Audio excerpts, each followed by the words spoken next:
You're about to experience a Muddy Boot production. Today on Wardens. We received a Tip-Mont call today through our 1-800 Tip-Mont program. Bingo! Shell casing.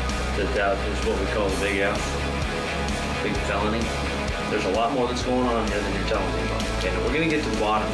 So the point is now he's under a house? Let's see what we got, huh? Then it was alive last time you came through? You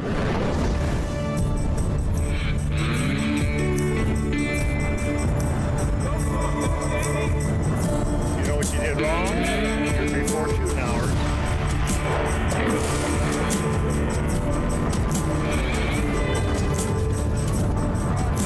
There we go. You want to go to jail, Dave?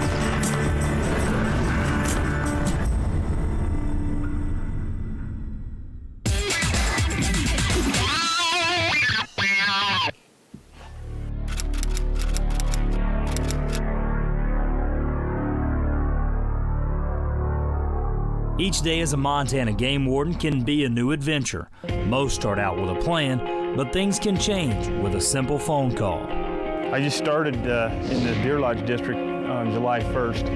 I'm originally from Butte, so it was kind of getting back closer to home for me, which is kind of nice. Warden Joe Cambick starts his day early during hunting season with plans to be on the Spotted Dog Wildlife Management Area checking hunters.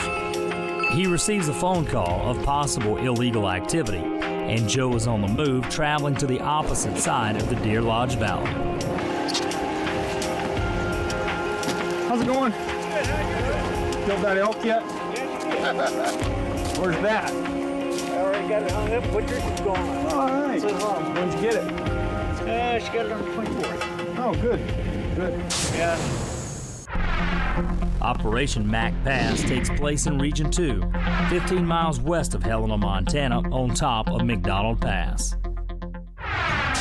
So we get a Tip-Mont call, and I'm hung up on a call, and Helena guys are hung up on a call, and Mike Ottman, sergeant out of Helena, he's going to respond, and as soon as we get cleared up with other call, we meet him on top of Mac Pass.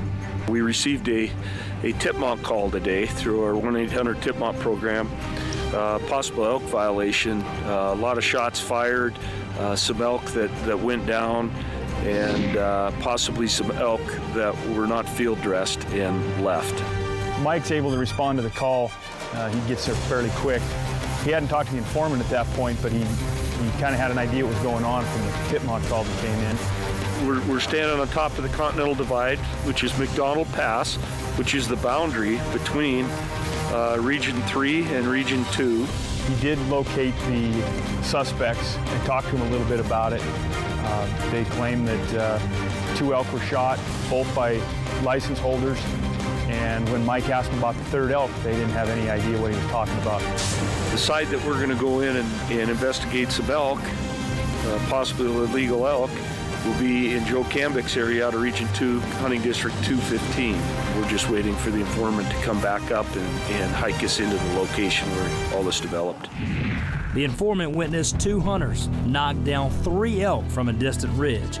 He takes Sergeant Ottman and Cambick to his vantage point to explain where everything happened and describe what he saw. No, not that far. It was closer to us than that. Move on. Sergeant Mike Ottman leads this operation. He's been with the Montana Fish, Wildlife, and Parks Law Enforcement Division for 27 years and works in Region 3. We'll go in and investigate the area, see what we find. We know that the elk are still in there that are tagged. They haven't got them out yet. There's one set coming out of here, but I think the rest of them are going in. An incredible informant, eyewitness to the whole thing, watched it from quite a distance away through his field glasses. Was able to tell us what happened, and then actually went back up on the mountain with us. Yep, we're up here on the top after about a mile hike, all uphill, and where we're at appears where all the elk were at this morning when the hunters came in. We haven't found the elk, the dead elk yet, but we're definitely in the right area and we're real close. The informant would have been standing on over yonder, looking right onto this. We'll keep tracking footprints until we find the elk. Tracks go down here. They go in and they come out. There's tracks that go over to this timber line. I think they're down this way. You guys wrap this, you'll bump into these tracks here going down. And we'll cut across the top. When we return, Bingo! Shell casing.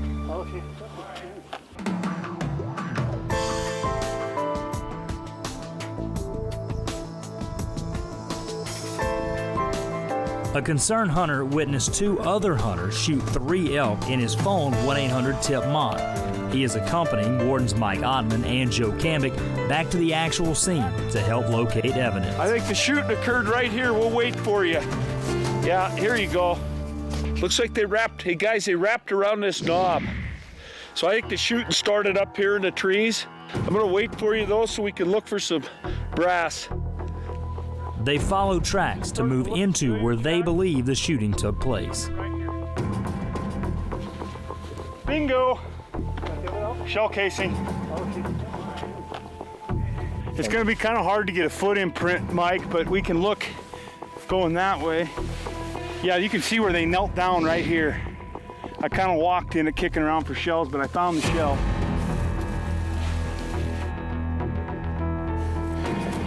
Looks like a 300 Weatherby mag right here. I imagine there's got to be more. 50 miles north in Region 4, near Wolf Creek, Montana, Warden Brian Goley is heading to meet a couple of hunters in need of some assistance. He's going to meet them at the local filling station. So what's going on then? So what happened was late afternoon. Yesterday. Yesterday. Okay. He shot his deer, little 2-point, Okay. about what, 4:30, 4:20, right about then. Okay. And we climbed up the hill, got it, cleaned it out, drug it down the hill, got it to the back of the truck, getting ready to put it in the truck. And turned around, something caught my eye, looked. Here comes this 2x3. Well, I couldn't tell it was 2x3, but nice buck, you know. I was walking by and hey, you know. Your buck. Yeah. so I shot it, and just as I shot, he jumped, and I ended up hitting him in the rear end. But he dropped like a sack of potatoes. Boom. So we thought he was Right. done. Right. So, I mean, he was laying there, right? So we Right. went back, took care of my deer, finished getting in the truck and all wrapped up. Got it in the truck. I got my tag out, Okay. notched it for Okay. yesterday, and went walking up there, and it was dark out by then. And just For the most part, yeah. For the most part. And all of a sudden it ran down into the marina. Uh-oh. So we just. So it's back. under a trailer down Well, there. we backed off a little bit and thought, okay, it's gonna let it go. We saw it fall down. Kind of got down a little hole and it fell down. I go, it'll die. Okay. It's wounded, you know, it'll die. So we waited, what, 20 minutes, 15 minutes? Yeah. We kind of got up and we got out of the truck, started And he walking got that up. way, and he got up again. He started walking up the little road to go up the hill, but he didn't go very far. I seen him lay down. So I said, well, he laid back down. Let's leave him alone. So we waited a little bit. Actually, he went down to the grass, not down the boat launch. The boat launch isn't there. Well, he went down the hill and over onto the boat launch and then into the water.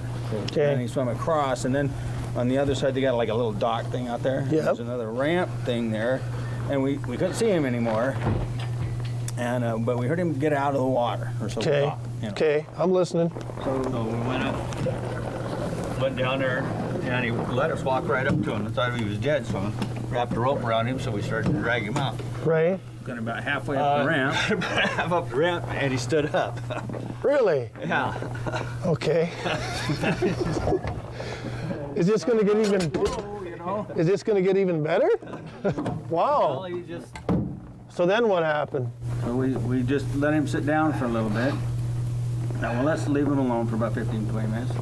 So we just left him alone, and 20 minutes later we come back.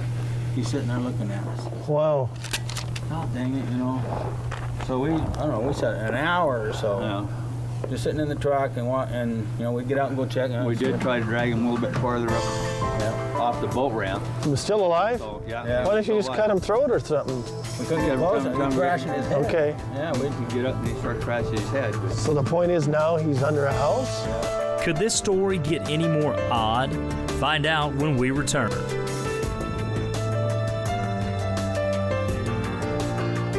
I just don't want to ricochet, you guys.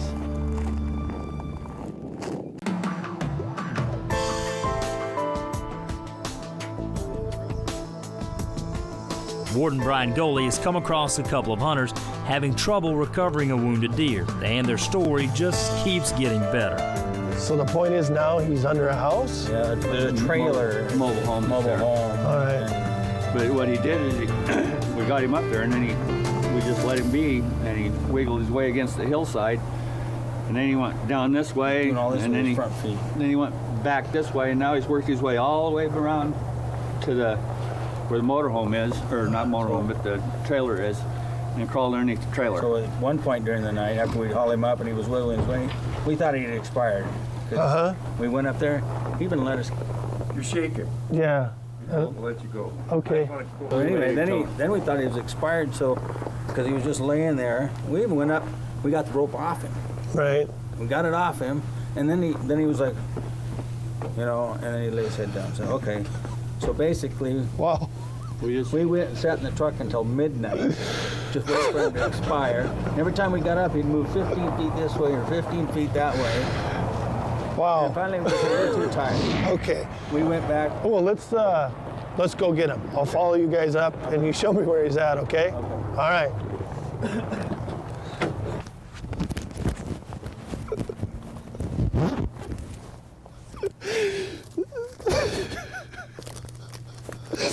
I just couldn't hold it. Anyway. It's just so funny. Shouldn't be funny, but it is. Anyway, hopefully we can get this deer killed, because evidently these guys are having a really tough time. 50 miles to the south in Region 2, Wardens Mike Ottman and Joe Cambick are investigating a scene with possible over-limits on elk. They've already found evidence of where the shooting originally took place. Place where it lays. And you can see, even if you pan out here toward the gut pile, this is where they were shooting at, so they were still up at that point. Whether they were shooting at them separately or if there was crippled elk out there and they got to this point and started shooting again, we don't know. But it'd be good to see what caliber that is. 243. Both 243 and 300 mag spent casings were recovered, indicating possibly a man and a woman shooting, just as the informant had said. For sure. This is a 300 Weatherby, but it's in a brass casing instead of a silver casing. Still the same. We can look at we'll look at the pin through my eye loops and see if it comes from the same gun. Wardens take photos of the evidence in case identification is required during the ongoing investigation. Hold on a sec, Mike. I think I got more. Yeah, I'm done taking pictures. Now, okay. Now we're into a different one. Now we're into the same silver again, so he's just got a melee, a different. Which is that? So yeah, so now we're back to 300 Weatherby mags again together.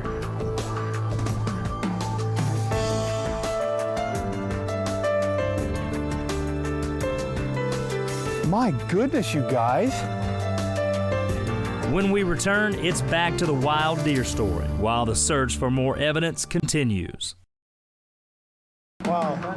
Warden Brian Goley has listened to one of the craziest hunting stories ever and has followed the hunters to the location to dispatch the wounded deer.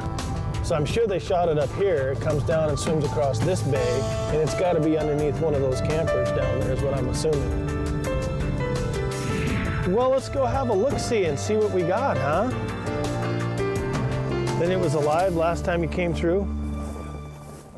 So the point is now he's under a house? Yeah, the trailer. Mobile home. Mobile home. All right. And But what he did is we got him up there, and then we just let him be, and he wiggled his way against the hillside, and then he went down this way, doing all this and with then his front feet. then he went back this way, and now he's worked his way all the way around to where the motorhome is, or not Okay, motorhome, still but alive. the trailer is, and crawled underneath the trailer. So at one point during the night, after we hauled him up and he was wiggling his way, we thought he had expired. We went up there, he even let us shake it. Yeah. Okay. So anyway, then we thought he was expired, so because he was just laying there. We even went up, we got the rope off him. Right. We got it off him, and then he was like, you know, and then we picked up. Let's see if he'll move just a little bit. He just past that rock. We went and sat in the truck until midnight, just waiting for him to expire. Every time we got up, he'd move 15 feet this way or 15 feet that way.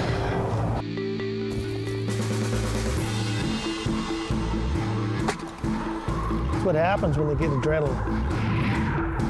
They drag the deer out, goalie checks the tag quick, and moves on.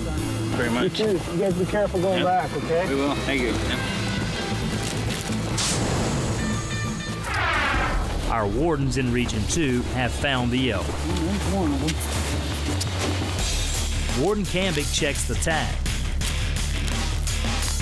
21580 antlerless elk, that's all correct. East Helena.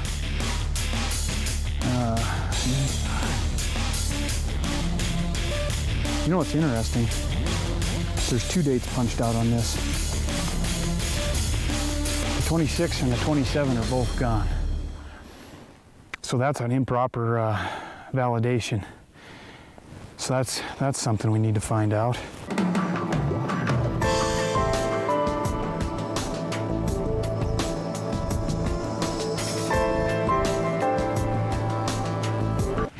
The informant had witnessed 2 hunters shoot 3 elk.